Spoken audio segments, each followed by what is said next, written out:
सोचो कि जो पंडित लोगों के घरों में भूत भगाने वाली पूजा करवाता है, उसकी गर्लफ्रेंड भूतनी बन जाए तो क्या होगा। आज मैं आपको एक ऐसी ही कहानी सुनाने वाला हूँ जिसे सुनकर हंसते हंसते आपका पेट दुखने लगेगा। इसलिए वीडियो को पूरा जरूर देखना। तो चलिए शुरू करते हैं। कहानी की शुरुआत में हम इंदु नाम के एक लड़के को देखते हैं। उसके पापा गांव की मंदिर के मुख्य पुजारी थे। पिछली कई पीढ़ियों से पूजा करवाना ही उनका धंधा था। तो इंदु ने शास्त्रों की अच्छे से पढ़ाई की थी और पूजा पाठ करवाता था। लेकिन अपनी माँ की मौत के बाद से इंदु नास्तिक हो गया। उसने अपना जनेऊ उतार फेंका और घर छोड़कर भाग गया। पिछले 2 साल से इंदु एक छोटे से बैंड में गिटार प्लेयर है, लेकिन संगीत की दुनिया का सबसे बड़ा गिटार प्लेयर बनना उसका सपना है और अपने सपने को पूरा करने के लिए वो दिन रात मेहनत से काम कर रहा था। कुछ दिन बाद इनका बैंड एक प्रोग्राम की वजह से 2 महीने के लिए यूरोप जाने वाला था। इंदु भी जाने की तैयारी करता है। वो बहुत खुश था, सोच रहा था कि प्रोग्राम के बाद शायद उसे कोई बड़ा ब्रेक थ्रू मिल जाएगा, लेकिन उसकी किस्मत का इरादा कुछ और ही था। बैंड का मैनेजर इंदु को बताता है कि ऑर्गेनाइजर को बैंड में गिटार प्लेयर नहीं चाहिए और इसीलिए इंदु को छोड़कर बैंड में सभी का वीजा अप्रूव हो गया है। मतलब कि अब इंदु यूरोप नहीं जा सकता। ये सुनकर इंदु काफी निराश हो जाता है। सोचने लगता है कि अब अगले 2 महीनों तक मैं करूंगा क्या। और तभी इंदु को उसके बड़े भाई दीपू का मैसेज आता है। वो बताते हैं कि उनके पापा का बर्थडे है तो घर पर पार्टी हो रही है। वो इंदु से कहते हैं कि पापा तुझे देखना चाहते हैं, अगर तू घर आएगा तो पापा खुश हो जाएंगे। इंदु के पास भी अगले 2 महीनों तक कोई काम नहीं था तो इंदु भी घर चला जाता है। घर पर इंदु के पापा का बर्थडे सेलिब्रेट किया जा रहा था। वो गांव की मंदिर के मुख्य पुजारी थे तो घर पर बहुत सारे लोग भी आए हुए थे। लेकिन अपनी माँ की मौत के बाद से इंदु अपने पापा से नाराज था। वो उनसे कोई बात नहीं करना चाहता था, इसलिए पीछे के रास्ते से घर के अंदर जाने लगता है। तब वो अपने डॉगी पप्पू को देखता है, जो इंदु के लिए उसकी माँ की आखिरी निशानी था। दरअसल मरने से पहले इंदु की माँ मंदिर की सीढ़ियों से पप्पू को उठाकर घर लाई थी और इंदु उसके साथ इमोशनली काफी अटैच्ड होता है। फिर इंदु अपने बड़े पापा से मिलने के लिए उनके कमरे में जाता है। उन्हें बताता है कि अब उसे 2 महीने तक यहीं रहना होगा, लेकिन वो अपने पापा से कोई बात नहीं करना चाहता था, इसलिए पीछे के रास्ते से घर के अंदर आया है। अगले दिन इंदु अपने फ्रेंड फैसल से मिलने के लिए उसके स्टूडियो में जाता है। फैसल फिल्म इंडस्ट्री में क्लाइंट्स के लिए म्यूजिक रिकॉर्ड करवाता था। इंदु उससे अपने लिए कोई काम मांगता है तो फैसल बताता है कि एक डायरेक्टर से मेरी बात चल रही है, उसे अपनी फिल्म में गाने के लिए म्यूजिक चाहिए। अगर डील फाइनल हो गई तो मैं तुझे बुला लूंगा, लेकिन फिलहाल मेरे पास कोई काम नहीं है। अब इंदु के पास ना तो कोई काम था और ना ही पैसे। वो अपने पापा से बात भी नहीं करता था और उनसे पैसे मांगने में भी शर्म आ रही थी। तो इंदु सोच कर परेशान था कि बिना पैसों के 2 महीने कैसे चलेगा। अपनी इस समस्या का समाधान ढूंढने के लिए इंदु अपने कजन रूपेश के पास जाता है। रूपेश भी पुजारी का काम करता है। आसपास के गांव में छोटी मोटी पूजा करवाता रहता है। इंदु उसे अपनी सारी प्रॉब्लम बताता है तो रूपेश उससे कहते हैं कि तू मेरा असिस्टेंट बन जा। लेकिन इंदु को अब भगवान में विश्वास नहीं था। वो नास्तिक हो चुका था तो मना कर देता है। लेकिन रूपेश उसे समझाता है कि देख यार, तुझे वेदों की अच्छी जानकारी है, पूजा पाठ करवाने की सारी विधियां अच्छे से जानता है। भगवान में विश्वास नहीं है तो क्या हुआ, जिनका विश्वास है उनके लिए पूजा करवाना और अपने लिए तो इसे एक धंधा समझकर कर लेना। इंदु को भी उसका आइडिया अच्छा लगता है और एक बार फिर से वो जनेऊ पहनकर पूजा पाठ करवाने के लिए तैयार हो जाता है। भले ही इंदु को भगवान में विश्वास नहीं था, लेकिन सच्चे मन से पूजा पाठ करवाता था। और एक दिन दोनों एक नए घर में गृह प्रवेश की पूजा करवाने जाते हैं। दोनों पूजा की तैयारी कर रहे थे कि तभी रूपेश उस घर में एक नया झूला देख लेता है। पूछने पर घर का मालिक बताता है कि ये झूला बहुत मजबूत है, पूरा परिवार एक साथ इस पर बैठ जाए तब भी ये नहीं टूटेगा। ये सुनकर रूपेश भी उस झूले पर बैठ जाता है, लेकिन उसके बैठते ही झूला टूट जाता है और रूपेश को चोट लग जाती है, जिसके बाद रूपेश चाहकर भी पूजा करवाने के लिए नहीं जा सकता था। तब वो इंदु से कहता है कि आज के बाद मेरे सारे जजमानों की पूजा तुम ही देख लेना और उनसे जो भी पैसे मिलेंगे हम दोनों से आधा आधा बांट लेंगे। इंदु भी इसके लिए मान जाता है और अब रूपेश की जगह पर इंदु फुल टाइम पूजा पाठ करवाने लगता है। इसी बीच में एक दिन रूपेश उसे कॉल करके अपने एक वकील जजमान मतलब कि क्लाइंट के बारे में बताता है। कहता है कि उनका बेटा पिछले कुछ दिनों से अजीब अजीब हरकतें कर रहा है। घर वालों को शक है कि उनके बच्चे के ऊपर भूत का साया है। इसलिए वो पूजा करवाना चाहते हैं। लेकिन इंदु कहते हैं कि हम तो भगवान को खुश करने के लिए पूजा करवाते हैं, भूत भगाने के लिए नहीं, वो तो तांत्रिक का काम है। तब रूपेश उससे कहते हैं कि मैं तुम्हें मंत्र और विधियां बता दे रहा हूँ, तो वहां जाकर बस वैसे ही मंत्र पढ़ देना। क्लाइंट इसके लिए बहुत पैसे दे रहा है। अब पैसों की बात सुनते ही इंदु भी इस काम के लिए तैयार हो जाता है। वो तुरंत पूजा का सामान लेकर वकील के घर पहुंच जाता है। वकील बताता है कि उसका बेटा चिंटू 1 हफ्ते पहले आधी रात को डर गया था। वो भागते हुए उनके कमरे में आ गया था और उस दिन के बाद से चिंटू हमेशा डरा हुआ रहता है। कहते हैं कि एक लड़की की आत्मा है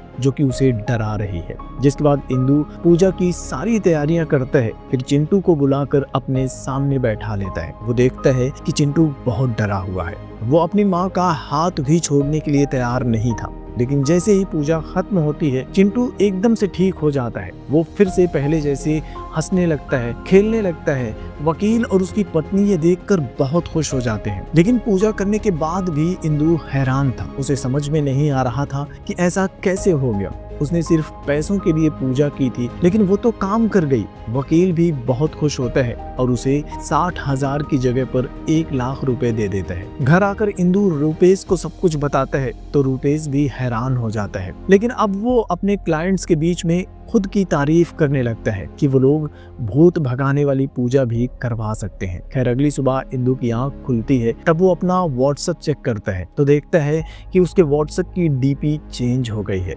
इंदु सोच में पड़ जाता है, लेकिन उसे याद नहीं आ रहा था कि उसने डीपी कब बदली थी। तभी उसे एक डिलीवरी बॉय का कॉल आता है। उसके नाम पर एक पार्सल आया था। इंदु पार्सल खोल कर देखता है तो वो एक लेडीज कुर्ती थी। इंदु कंफ्यूज हो जाता है क्योंकि उसने कोई ऑर्डर नहीं किया था। वो तुरंत अपना फोन चेक करता है तो देखता है कि ऑर्डर उसके फोन से ही किया गया था और उसके ही क्रेडिट कार्ड से पेमेंट भी हुई थी। इंदु को कुछ समझ में नहीं आ रहा था कि ये सब कैसे हो रहा है, इसलिए अगली रात इंदु अपना फोन बंद करके सो जाता है। आधी रात को इंदु की आंख खुलती है। तब वो अपने कमरे में एक क्यूट सी लड़की को देखता है। वो इंदु का फोन चला रही थी और पहली बार जैसे ही दोनों एक दूसरे को देखते हैं तो दोनों चौंक जाते हैं। तभी वो लड़की इंदु को बाय बोलती है और वहां से गायब हो जाती है। यह देखकर इंदु बुरी तरह से डर जाता है। भागकर अपने बड़े पापा के कमरे में जाकर सो जाता है। अगली सुबह इंदु डरते डरते वापस अपने कमरे में आता है तो लड़की एक बार फिर से उसके सामने आ जाती है। वो इंदु को उसका फोन वापस कर देती है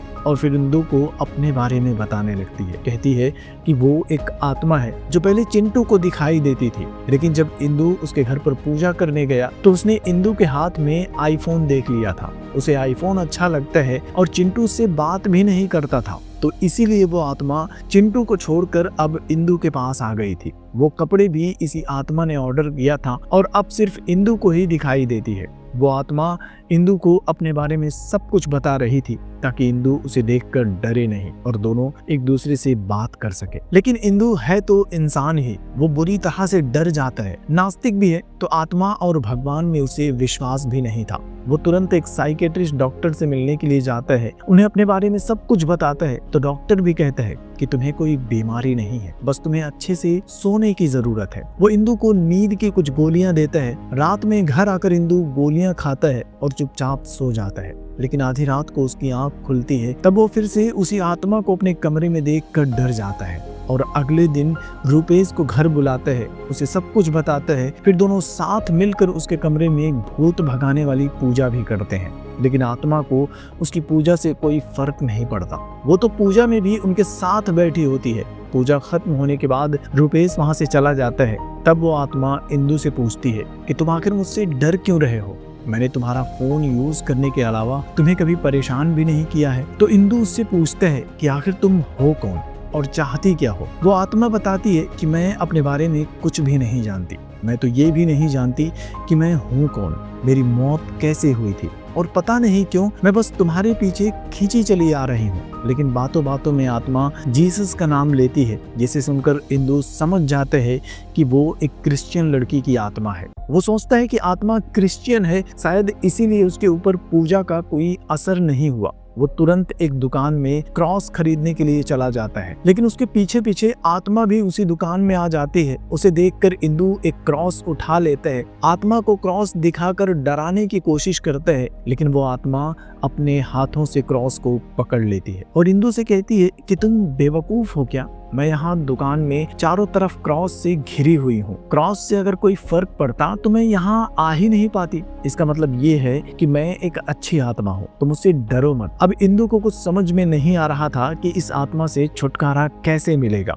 तभी इंदु को उसके फ्रेंड फैसल का कॉल आता है। वो बताता है कि उसकी डील फाइनल हो गई है और डायरेक्टर आज रात ही अपने गाने के लिए उसकी बनाई हुई धुन को सुनना चाहता है। तो इंदु फटाफट से फैसल के स्टूडियो में पहुंच जाता है। थोड़ी देर बाद डायरेक्टर वीडियो कॉल पर आता है और इंदु की धुन सुनने के लिए तैयार हो जाता है, लेकिन इंदु के साथ वो आत्मा भी स्टूडियो में आ गई थी और आत्मा के डर से इंदु ठीक से गिटार भी नहीं बजा पा रहा था।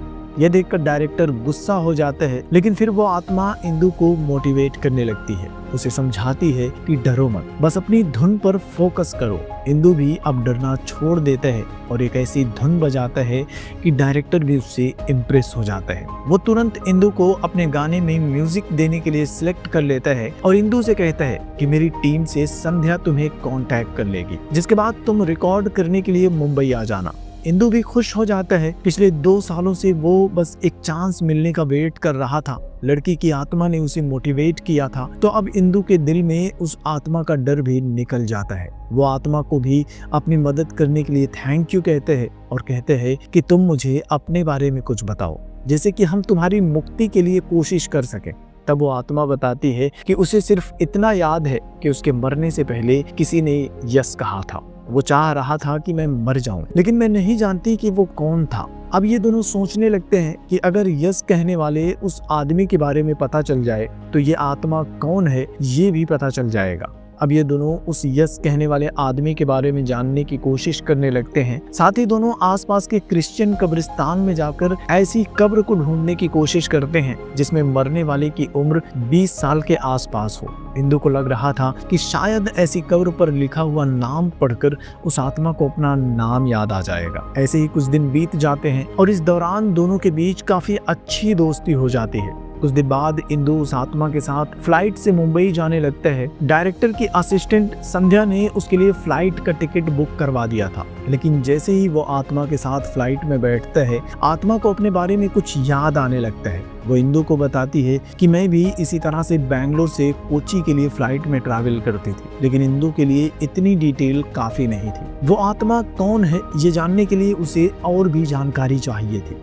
खैर, ये लोग मुंबई पहुंच जाते हैं। इंदु गाने के लिए अपनी धुन को रिकॉर्ड करवा देता है, जिसके बाद वो पहली बार संध्या से मिलता है। दरअसल संध्या फैसल की फ्रेंड है और फैसल के कहने पर संध्या ने ही डायरेक्टर को इंदु की धुन सुनाई थी, जिससे इंदु को ये काम मिला था। इंदु उसका शुक्रिया अदा करता है और फिर वो लोग साथ में खाना खाने के लिए जाते हैं। तभी संध्या के फोन में एक मैसेज आता है, जिसे पढ़ते ही संध्या रोने लगती है। इंदु ये देखकर कंफ्यूज हो जाता है। तब वो आत्मा संध्या के फोन में देखती है और इंदु को बताती है कि संध्या का आज ही ब्रेकअप हुआ है। उसका बॉयफ्रेंड उसे छोड़कर अमेरिका चला गया है और उसी का मैसेज पढ़कर संध्या रो रही थी। वो इंदु को संध्या से बात करने के लिए कहती है। तब इंदु संध्या को अपनी बातों से हंसाने की कोशिश करता है और फिर संध्या उसे अपने बॉयफ्रेंड के बारे में सब कुछ बताती है कि वो अपने बॉयफ्रेंड के साथ कमिटेड थी, लेकिन उसका बॉयफ्रेंड कमिटेड होने से डरता था, इसलिए छोड़कर चला गया। वो कहती है कि हमें अपने रिश्तों को झगड़े से नहीं, प्यार से ही खत्म करना चाहिए, ताकि उनके रिश्ते की प्यार भरी यादें हमेशा उनके साथ बनी रहे। उसकी प्यार भरी बातों से आत्मा को भी अपने अंदर कुछ बदलाव महसूस हो रहा था। अचानक से उसकी आंखों में आंसू आ जाता है। वो कहती है कि मरने से पहले शायद मैं भी किसी से प्यार करती थी, लेकिन मुझे नहीं पता कि वो कौन था। संध्या भी कोची की ही रहने वाली थी, उसे भी कोची आना था और ये लोग सेम फ्लाइट से वापस कोची आने लगते हैं। लेकिन अब इंदु को संध्या के साथ काफी अच्छा लग रहा था। उसके साथ उसे अपनापन फील हो रहा था, जैसे कि उसे संध्या से प्यार हो गया था। घर आकर इंदु फिर से अपने पूजा पाठ वाले काम में बिजी हो जाता है, लेकिन अब वो और संध्या दोनों फोन पर रेगुलर बातें करने लगते हैं। संध्या इंदु को व्हाट्सएप पर वॉइस मैसेज भेजती है। वो इंदु को अपने कजन की प्री वेडिंग पार्टी में इनवाइट करती है। इंदु आत्मा को भी उसका वॉइस मैसेज सुनाता है, जिसे सुनकर आत्मा कहती है कि शायद संध्या भी तुमसे प्यार करती है। अब इंदु संध्या के कजिन की प्री वेडिंग पार्टी में जाना चाहता था, लेकिन रास्ता थोड़ा लंबा था और बाइक से जाना ठीक नहीं था। तो आत्मा उससे कहती है कि तुम अपने पापा की कार लेकर चले जाओ, लेकिन इंदु अब भी अपने पापा से बात नहीं करना चाहता था। पूछने पर वो आत्मा को बताता है कि मेरी माँ मंदिर से एक कुत्ते यानी कि पप्पू को लेकर घर आई थी, लेकिन पापा पप्पू को पसंद नहीं करते थे। फिर जब माँ की मौत हुई तब पप्पू बाहर अकेला उदास बैठा हुआ था, तो मैं उसे लेकर अंदर अपनी माँ की लाश के पास आ गया। मैंने सोचा कि पप्पू भी आखिरी बार माँ को देख लेगा, लेकिन पापा को ये अच्छा नहीं लगा। उन्होंने मुझे डांट कर वहां से भगा दिया। मैं पप्पू को लेकर घर के बाहर अकेला खड़ा रहा। मेरे पापा ने हमें माँ को आखिरी बार देखने का मौका भी नहीं दिया और उनका अंतिम संस्कार कर दिया। और उसी दिन से मैं नास्तिक बन गया और यही वजह है कि अब इंदु अपने पापा से बात नहीं करता है। सब कुछ जानने के बाद आत्मा इंदु को समझाती है कि तुम कब तक उस पुरानी बात को लेकर अपने पापा से नाराज रहोगे, जाओ और उनसे बात करो। लेकिन इंदु बात करने के लिए तैयार नहीं था। तभी उसे बाहर से पप्पू की आवाज सुनाई देती है। इंदु पप्पू को ढूंढने के लिए जाता है तो देखता है कि उसके पापा ने पप्पू को अपने कमरे में सुलाया था। पप्पू को चोट लगी थी तो उसके पापा पप्पू को दवा लगा रहे थे।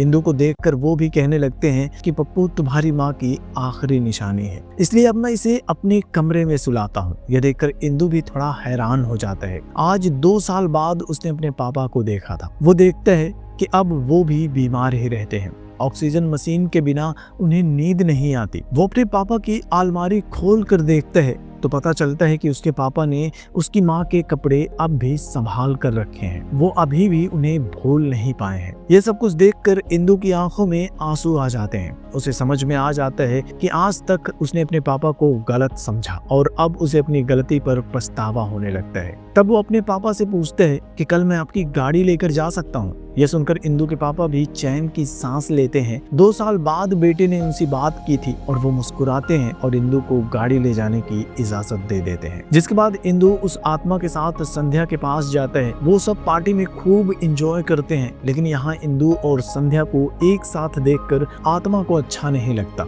उसे संध्या से जलन होने लगती है। वो अपने अंदर एक अजीब सी फीलिंग को महसूस करने लगती है। वापस आते टाइम आत्मा इंदु से कहती है कि अब मैं तुमसे प्यार करती हूँ। यह सुनकर इंदु शॉक्ड हो जाता है। उसे थोड़ा प्रैक्टिकली सोचने के लिए कहता है कि तुम एक आत्मा हो तो तुम्हें मुझसे प्यार कैसे हो सकता है, मैं तो तुम्हें छू भी नहीं सकता। आत्मा कहती है कि प्यार फिजिकली हो ये जरूरी नहीं है, प्यार को तो बस फील किया जा सकता है। इंदु उसे समझाने की कोशिश करता है, लेकिन आत्मा बात मानने के लिए तैयार ही नहीं थी। वो बस प्यार की रट लगाए बैठी थी। तभी इंदु को संध्या का कॉल आता है। इंदु बात करने के लिए कार से बाहर जाने लगता है, लेकिन जैसे ही वो दरवाजा खोलता है बगल से एक गाड़ी से उसका एक्सीडेंट होते होते बच जाता है। थोड़ी देर के लिए इंदु की जान भी हलक में आ जाती है। तभी वो आत्मा इंदु के पास आती है। उसकी आंखों में आंसू होता है। उसे अपने बारे में सब कुछ याद आ गया था। इंदु को गले लगा लेती है और इसी के साथ कहानी फ्लैशबैक में चली जाती है। पता चलता है कि उस आत्मा का नाम माया है। वो कोची की रहने वाली थी। घर पर उसके मम्मी, पापा और उसका एक छोटा भाई जैकब भी था। माया बेंगलोर में पढ़ाई करती थी और छुट्टियों में अपने घर आई थी। मम्मी पापा मॉडर्न ख्यालात के थे, तो माया उन्हें बताती है कि वो एक लड़के से प्यार करती है और कल उसे कैफे में मिलने के लिए बुलाया है। अगले दिन वो अपनी मम्मी, पापा और जैकब के साथ कैफे के बाहर गाड़ी में बैठकर उस लड़के का इंतजार कर रही थी, लेकिन लड़का मैसेज करके बताता है कि वो नहीं आ पाएगा। मैसेज देखकर माया मायूस हो जाती है, तो उसकी माँ उसे समझाने की कोशिश करती है कि बेटा तुम्हारी जनरेशन के लड़कों में यही प्रॉब्लम है, वो कमिटेड होने से डरते हैं। लेकिन माया को अपनी माँ की बातें अच्छी नहीं लग रही थी। वो गुस्से में गाड़ी से बाहर उतरती है। ठीक उसी टाइम पर एक गाड़ी उसे कुचल कर निकल जाती है। जिसके बाद हम माया को हॉस्पिटल में देखते हैं। डॉक्टर्स बताते हैं कि वो ब्रेन डेड हो चुकी है। लाइफ सपोर्ट की वजह से जिंदा थी, लेकिन रिकवरी का कोई चांस नहीं था। डॉक्टर सुझाव देते हैं कि लाइफ सपोर्ट हटाकर उसे आजाद करना ही बेहतर होगा। तब माया के पापा उसके भाई जैकब को सब कुछ बताते हैं कि तुम्हारी बहन को बहुत तकलीफ हो रही है, लेकिन अगर तुम हाँ नहीं कहोगे तो मैं लाइफ सपोर्ट हटाने की इजाजत नहीं दूंगा। तब अपनी बहन की तकलीफ को कम करने के लिए जैकब यस कहता है और उसके यस कहने पर माया का लाइफ सपोर्ट बंद कर दिया जाता है। और इस तरह से माया की मौत हो जाती है। अब प्रेजेंट में माया को सब कुछ याद आ चुका था। वो इंदु को अपने बारे में सब कुछ बता देती है, अपना असली नाम भी बताती है कि मेरा नाम माया है, और इसी के साथ उसकी आत्मा को भी मुक्ति मिल जाती है। वो हमेशा के लिए चली जाती है, लेकिन अब माया के जाने के बाद से इंदु उदास रहने लगता है। वो हर पल माया की यादों में खोया खोया सा रहता है। उसे अब भगवान पर विश्वास भी हो जाता है। वो मंदिर में जाकर पूजा भी करने लगता है और ये देखकर उसके पापा भी खुश हो जाते हैं। फिर इंदु अपने बड़े पापा को माया की पूरी कहानी बताता है। तो बड़े पापा कहते हैं कि तुम अगर उसकी यादों से मुक्त होना चाहते हो तो तुम्हें उसका बचा हुआ आखिरी काम कर देना चाहिए। माया अपने माँ बाप को कभी उस लड़के से मिलवा नहीं पाई थी जिसे वो पसंद करती थी। इंदु अपने बड़े पापा का इशारा समझ जाता है। अगले दिन इंदु माया के घर जाता है, माया की माँ से मिलता है, उन्हें बताता है कि मैं माया का दोस्त हूँ, पास से ही गुजर रहा था तो सोचा कि आप लोगों से भी मिल लो। तब माया की माँ उसे अंदर बुलाती है और पानी लेने के लिए चली जाती है। इंदु उनके घर में लगी माया की तस्वीर को देख रहा होता है। इधर माया ने अपनी माँ को उस लड़के का फोटो भी नहीं दिखाया था जिसे वो पसंद करती थी, लेकिन उसने बताया था कि लड़का हिंदू है, उम्र में उससे थोड़ा सा बड़ा है और उसके चेहरे पर दाढ़ी भी है। इंदु से उसकी प्रोफाइल मैच हो रही थी तो माया की माँ उससे पूछ लेती है कि जिस लड़के से माया प्यार करती थी क्या वो तुम हो। इंदु भी इमोशनल हो जाता है और हाँ कहकर वहां से चला जाता है। लेकिन यहाँ एक बात नोट करने वाली है कि मरने के बाद आत्मा बनकर माया ने इंदु से प्यार किया था और माया ने इंदु को प्रपोज भी कर दिया था, लेकिन इंदु ने इमोशन में आकर माया की माँ के सामने हाँ में जवाब दिया था, जबकि असल में मरने से पहले माया जिस लड़के से प्यार करती थी वो कोई और ही था। और वो कौन था, अगर आपको समझ में आ रहा है तो कमेंट में जरूर बताना। लेकिन माया की माँ के सामने हाँ कहने के बाद अब इंदु को सुकून मिल जाता है। वो अब संध्या के साथ बहुत खुश होता है। कुछ महीनों में ही संगीत की दुनिया में फेमस हो जाता है और इसी के साथ यह फिल्म भी खत्म हो जाती है। तो फिल्म की कहानी आपको कैसी लगी कमेंट बॉक्स में ज़रूर बताना। वीडियो को लाइक करना, शेयर करना और चैनल को भी सब्सक्राइब कर लेना। जल्दी मिलूंगा आपसे एक और नई वीडियो के साथ, तब तक के लिए थैंक यू।